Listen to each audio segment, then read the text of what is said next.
Hey everybody, Stuff I Heard podcast. I'm your host Josh Peak. You ready? Let's do this. Well, hello everybody, and good morning, and hallelujah, and praise amen. Good to have you all aboard. Today is Wednesday. It is September 18th, 2019. Very nice day today. The weather has finally cooled off. I got some coffee this morning and walked out on the back porch, and oh, it's so lovely. It's like 68 degrees, a little bit of wind blowing. I was like, oh, this is nice. Yeah, finally, it's cooling off. Finally, we're getting some kind of feeling of fall. And here in South Carolina, fall is one of those things that sort of is hard to get going. You'll have days like today that are very nice. And then all of a sudden, you'll have a heat wave where it'll be 90 again. It's like, ugh, why? Why would you heat up this much? This is ridiculous.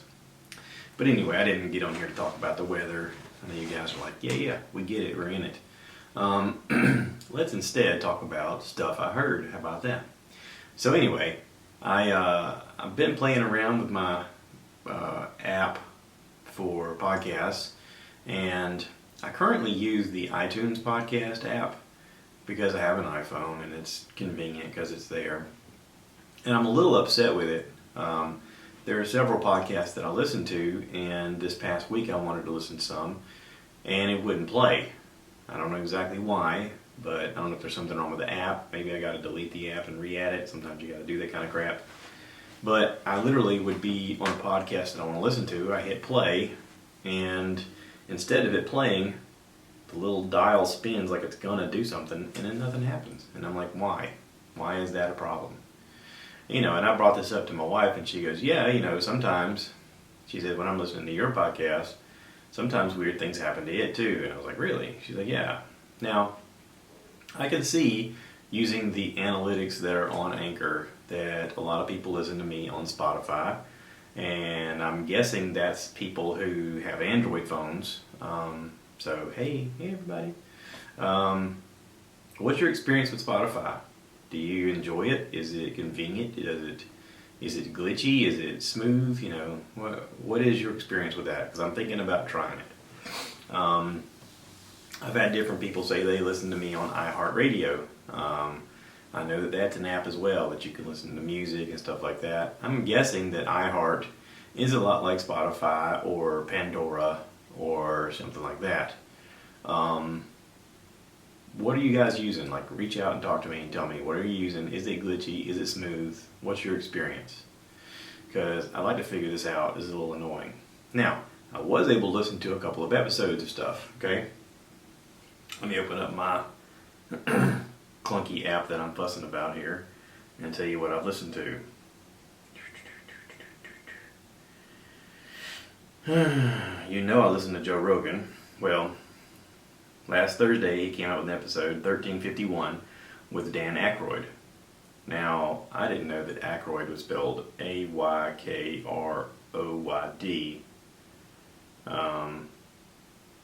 Anyway, Dan Aykroyd, okay? He's Canadian. I didn't remember that he was Canadian. Of course, Dan Aykroyd was pretty popular when I was a child. He started doing Saturday Night Live before I was old enough to watch Saturday Night Live, and by the time I got old enough to watch it, I only got to watch him on reruns. I did experience Dan Aykroyd as a actor and filmmaker doing Ghostbusters. Everybody remembers Ghostbusters, right? And of course, several movies and stuff after that. But I was always impressed with his ability to find the funny in things. And I didn't know that he was a writer and producer of Ghostbusters as well. I just thought he was an actor in it. But apparently it was his story, like he wrote the story. Or he helped write the story. Anyway, he comes on Joe's podcast, and he's an older fella now, and he's gotten involved in the spirits business, not just liquor, but also he's into the supernatural and aliens and, studying about phenomenon that are extraterrestrial of sorts. Listen, this is a 2 hour and 32-minute podcast, and you can tell both of them have a little bit of ADHD. Both of them, Joe and Dan Aykroyd, are eager to talk about what they want to talk about, and sometimes they talk over each other. And it's because they have so much information in their heads, they're trying to bounce ideas off of each other. And I think that they could do multiple podcasts together and it would be very entertaining. They've got a lot of information in their heads. They didn't have notes, they were literally just talking off the top of their heads of things they remember. And Dan Aykroyd's memory is incredible for names and dates and scenarios and stuff like that. It was really amazing to listen to. I enjoyed it a lot. Anyway, I enjoyed it so much that I reached out to some people that I know and that I know are kind of into aliens and alien stories and stuff like that. And I was like, hey, check this out. I think you'll dig it. And they wrote back like, cool, I'm going to check that out soon. So anyway, what was the movie that Dan Aykroyd was in with John Cusack? Was it Better Off Dead? I think. Gross Point Blank? Maybe it was Gross Point Blank. Where they play like assassins. Dan Aykroyd's trying to get them in a union so they can have benefits and retirement plans and stuff like that. And John Cusack doesn't want to go. And he's back home visiting his alma mater for a reunion. And he finds the girl that he was in love with, and he's trying to get out of the business. And meanwhile, he's like a contract killer kind of thing. Listen, the story sounds kind of dark, but it's hilarious. And I think what makes it hilarious is Dan Aykroyd's character. I don't know if he wrote this or how he was involved. Listen, this is the stuff I heard, okay? This ain't the stuff I know. This is the stuff I heard. So if you want to figure it out, go look it up. I think it is Gross Point Blank. Anyway, funny stuff. I don't remember the girl that was in it. Some girl with dark curly hair. Not important. She was funny, but she wasn't as funny as John Cusack and Dan Aykroyd. They make the show. They make the movie. Anywho, that was good. I enjoyed that. Apparently, he owns like a vodka company, Crystal Skull Vodka, and he named it that for the crystal skulls that were found. That ancient Indians believed that they were of alien descent, and of course the vodka is very pure. And he talks in detail about it. I think he's on the show to promote the vodka. But then they get into talking about aliens big time, and Bigfoot and Mothman, and Dan Aykroyd's family grew up where his dad, I guess at one point, hired a medium to help them connect to the dead. So he's had this in his life his whole life. So I mean, it's definitely not something that he's just all of a sudden decided, oh, I'm going to be interested in this. I mean, this has been his whole life. So you can see where Ghostbusters came about and how he got on that tangent. But anyway, check that out. It's pretty interesting. There's been 2 episodes of 2 Bears, 1 Cave that have come out, and I haven't got to listen to either one of them because the stupid app won't play it. I'm going to have to watch it on YouTube, which is fine. I'd rather watch it than listen to it. For time reasons, though, sometimes I just want to hit play on my phone and listen to it. Again, that's why I need to figure out, do I need to download Spotify or iHeartRadio or what? What do I need to download? What else is on here? Oh, Bert Kreische, his podcast, The Bertcast. I listened to episode 360, came out September 10th with Jim Jefferies. Jim Jefferies is a hilarious comedian. I get that he's from Australia. He's really good friends with Brad Pitt and a bunch of other celebrities, and he's a big deal. He talks a lot about his family. Apparently his mother had passed away about 2 months before doing this podcast, and as listen, I've talked about this before. Comedians sometimes work on jokes about their life because they find the funny in the horrible because it helps it easier to deal with. And you can tell that Jim is working on picking apart the funny parts of his mom dying, which is tragic, and he's very sad over it. And he talks, very lovingly about her, But he also finds the funny stuff between his dad and his mom and his brothers, and you know, he's working on jokes about the situation to kind of help ease the pain. And he talks to Bert about it and tells some very good stories about it. This podcast is like 2 hours and 15 minutes. And the funny part is Bert's on tour right now, Body Shots World Tour, the fall tour. Get your tickets at bertbertbert.com, or I've talked about this before, you can find them online at different websites.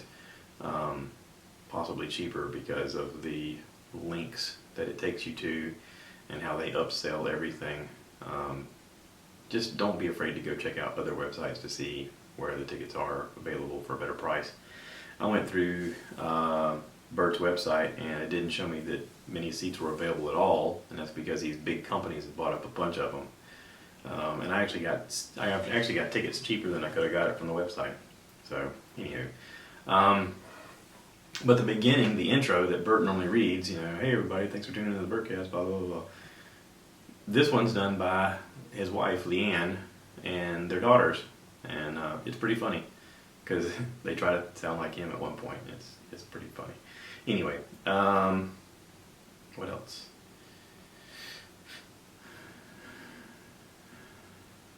I couldn't get Dr. Drew to play. I couldn't get my Inside of You with Michael Rosenbaum to play. I couldn't get a lot of stuff to play. I listened to those podcasts and then I was like, all right, well, I guess I'm done with podcasts today. Jeez, aggravating thing. But there is one on there with Joe Rogan Experience where he talks to Rob Zombie. Rob Zombie, you probably know, is a musician and a filmmaker. He's made a few horror films. He likes the crazy 70s horror film genre of the excess gore and guts and the over-the-top, Fright Night kind of thing. The kind of horror movies you used to watch when you were at the drive-in theater. Of course, there's younger people right now going, "What's a drive-in theater?" Listen, it's interesting. He makes some really scary movies to the point that I don't watch them. I mean, I've heard they're pretty scary. So I'm of the opinion that sometimes you just don't need that in your life. You can't unsee some things. So, I made a decision years ago that I just wasn't going to watch scary movies anymore. I was like, I think I'm done. I think I've watched all the scary movies I want to see. Now if I watch something and it's intense, I'll call that scary, but I'm looking for the intensity of it. And even then, I'm hesitant to watch it. So anyway, you guys know me. I'm not just about what I've listened to, but I'm also about what I've watched, and I want to talk about that. I mentioned last week that I was going to start watching the Amazon Prime show Carnival Row. If you have Amazon Prime and you don't know it, you get TV and movies. You get that kind of programming available on the app on your TV, or if you have like a Fire Stick or whatever. Anyway, there's a show called Carnival Row. It just came out recently. Orlando Bloom is the main character, and some Victoria's Secret supermodel, Kara, I can't pronounce her last name, is in it. And this is a weird story in the fact that you kind of have to get on board right away with the fact that mythical creatures are real. And when I say mythical creatures, I mean there's these humans that are living in a world where there are things such as fairies, which they sometimes call the Fae. They have derogatory terms for them if they're trying to put them down, because in this world the Fae are seen as dangerous at times, not to be trusted. And yet there's a love story in this of him loving a woman, that Kara, whatever her last name is, as the love interest. She's a fairy. And as the story develops, you get introduced to other characters. You get, I don't know what the creatures are called, but they have hooves for feet and curled horns, kind of like rams, on their head. They're seen as more of a lower class. They do a lot of the labor type work. There is a socialite situation where there's a character that you're introduced to where all she does is peer out the window all day and talk about people. And then she notices that her new neighbor has bought the big house next to her, and he's one of these creatures with the horns and the hooves. And she's appalled and also interested, curious. And I think the story was written, listen, there is a story, there's multiple stories going on here, okay? And they bounce around between the stories, and they also intertwine each other. And it's interesting how they intertwine each other because you don't see it coming. There are multiple layers of story that are here. There's a story of war, there's a story of love, there's a story of betrayal, deceit, lies, sex, ambition, incest, murder. Orlando Bloom's character is an inspector, and he's there inspecting these murders that are going on. And he starts to tie things together and realize that there's a reason why the murders are happening the way they are, and they're gruesome murders. And in it, he's starting to realize, okay, I don't know everything about this, but I can tell that somehow these people are connected. And the more he delves into it, the more he realizes why they're connected and how they're connected to him personally. And it makes the story like a tapestry. I mean, it's even more woven than the set design looks, and it looks incredible. Whoever designed the look of the show and pulled it off, they did a great job. It looks like America in the 40s, and yet not. It looks like a busy city, like maybe, New York or Chicago or something like that. It's a port city. You can see, there's a body of water nearby where ships come in. It's not, maybe it's before then, because I don't remember seeing vehicles. I remember seeing horse and carriages. So maybe it's the turn of the century. It is the turn of the century because we're introduced to a guy who has a light bulb, an electric light bulb. And he can't just make electric light, so he has to add in this alkaline and this powder that creates electricity for this light bulb. So maybe it's supposed to be the turn of the century. Anyway, regardless of the point. The world that they've created visually is very thick and rich and beautiful to look at. The characters are beautiful. And even when they're dirty and disgusting and doing horrible things, artistically it looks beautiful. I talked about the fact that Orlando Bloom looks like a grown-up in this show. He's aged well. He's filled out. He actually has facial hair that looks like it's his real facial hair, not some glued on thing.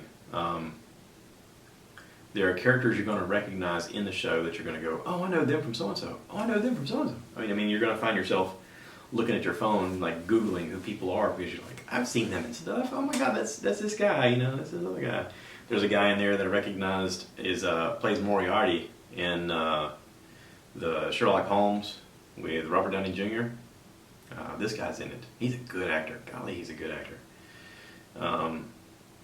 There's a lot of characters you're going to see, and you're going to be like, I've seen them and stuff. Their voice is familiar. Their face is familiar. Anyway, the story's good. There are a few reveals at the end that are layered. You're going to think you know what's going on, and then you look, you realize another layer that you go, whoa, I didn't see that. Whoa. It's it's sort of the trick of good programming now. Excuse me. It's sort of the trick of good programming now. It's how do we layer a story so that at the end everyone talks about it and has a buzz about it? How do we layer a story so that at the end the viewer is blown away? Because you have to create that in a way just to get them to want to tune in for your next season. It's sort of like having the cliffhanger, but also showing them the reveal in a way that's still going to get them compelled to want to watch when it comes back. And I think they did that. So anyway, go check out Carnival Row on Amazon Prime. It's pretty darn good. I also watched a series that just came out, this week. It's called Undone, and it looks like a cartoonish type show. And when I say it's cartoonish, it's not necessarily a cartoon. It's a show that they've created basically about time travel, okay? It follows a woman as she learns to communicate to her dead father, and he teaches her how to travel through time to solve his murder. That's the premise of the show. They tell you that when you watch the preview, so I'm not giving anything away. I'll say it slower, okay? She starts to see her dead father, who helps her learn to travel through time to solve his murder. Yeah. So they filmed this with real actors, and then they layered over it with animation so that everybody looks like they're drawn. But right away you recognize a few of the characters. My wife, not even looking at the screen, heard a woman's voice, and she goes, "Oh, that's the mom from the Lopez show," back when George Lopez had his little TV show. I was like, "What?" I looked it up and I was like, "Yeah, you're right." There's a guy on there who plays her dad, who is from Breaking Bad. He was the lawyer. He also has his own show called Better Call Saul. Bob Odenkirk. He's very good in this. But there's lots of characters that you're like, "Oh, I've seen them and stuff." You know. Again, great story, very interesting. The way they shot it was unlike anything I've ever seen. The way they merged realities of what she can see, what she can do, what she experiences, can only be done with animation. So I think that they did it the way they did it because there was no proper way to film it so that the viewer would go, "Oh yeah, I see, okay." And if you did, it would cost way too much money. The special effects would be ridiculous for them to perform what they did visually as a cartoon. So anyway, it was really quick to watch. Each episode's only 22 to 25 minutes, and there's only 8 episodes. And I watched all 8 last night.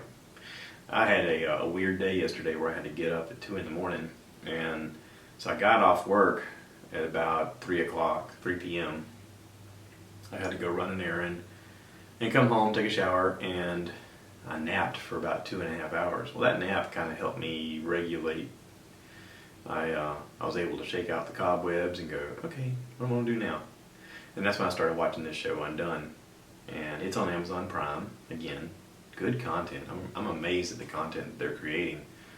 But it just sort of helps me realize that these platforms like Amazon and Hulu and Netflix, PlayStation View, I think, is making their own content as well. Disney Plus is going to be making their own content. These platforms are greenlighting some really interesting projects that regular TV won't let happen, like CBS, NBC, ABC, Fox. They're so concerned with someone holding the keys and telling them whether or not they can create something. And these other platforms are like, "You got a good story? Alright, here's some money, make it. You make it and we'll see what happens." And they take less money to make the project with the hope that if it turns out good, then they can get paid on the next project. It's sort of that, "Alright, I'll give you the keys to the car, show me you can handle responsibility, and we'll see what we can do next." You know what I mean? So anyway, these other outlets are creating some incredible content, and I can only imagine that viewership is hard to get now. If you're one of the big 4 and you're used to everybody flocking to your network, you're probably a little terrified right now because you're losing customers on a regular basis. I got my antenna that I hooked up to watch football this past weekend, and I noticed advertisements for some TV shows, and I thought, "Well, that looks stupid." That looks stupid too. Well, that looks stupid. But yet, when I scroll through my Netflix or my Amazon Prime thing for shows that are out there, on a regular basis, I see a preview and I go, ooh, that looks interesting. Ooh, I like that. Ooh, that looks really cool. They're not regulated by what they can say.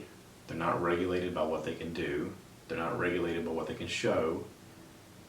They're not set up to where they have to break for commercials all the time.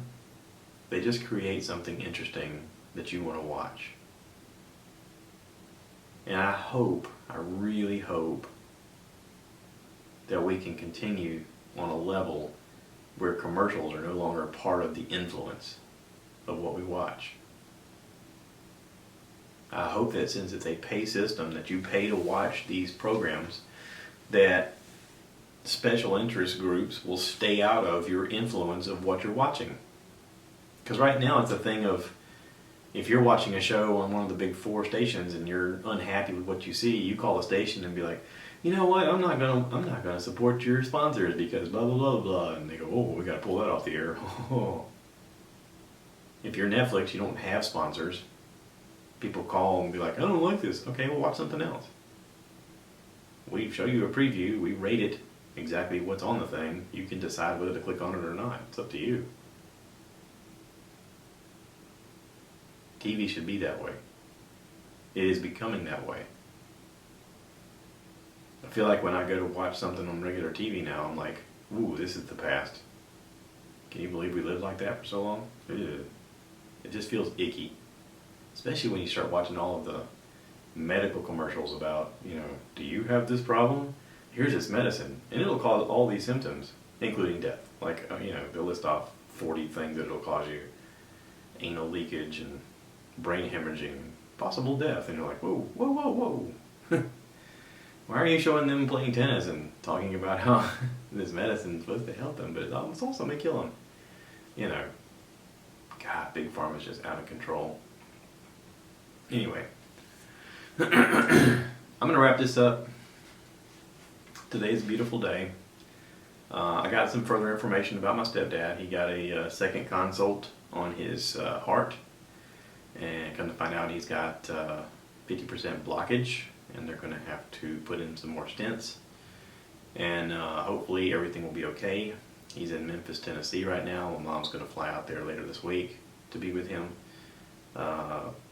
Pray that everything goes smoothly. So, it's just a matter of getting the procedure done now. I'm going to make a video on our new vehicle. We got a new vehicle. My wife got a new vehicle, and kind of show it off. I'm sure there's lots of people out there that are curious about what it looks like and what it can do, and it's pretty neat. Pretty darn neat. So anyway, y'all take care of one another. Thanks for listening. Thanks for watching. Thanks for being a part of this. I know sometimes I get on a weird tangent and I ramble, and you guys stick in there, and it's appreciated. So take care, and as always, cue the cow. Moo, baby. Bye now.